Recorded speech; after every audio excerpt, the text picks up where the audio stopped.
Luís Silveirinha é o bombeiro que morreu ao início desta tarde durante uma operação que ocorreu no rio Caia, perto de Elvas.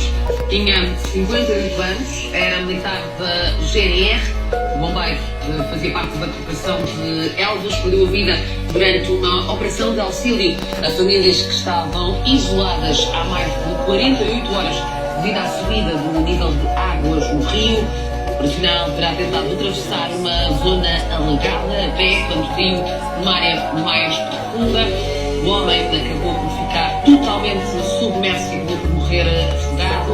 Este homem, Luís Silveirinha, que dedicou parte da vida ao serviço da comunidade e que estava já na reserva, foi ajudar outras pessoas que estavam isoladas devido à subida da água dos rios e acabou mesmo por cair e por morrer afogado. Aconteceu ao início desta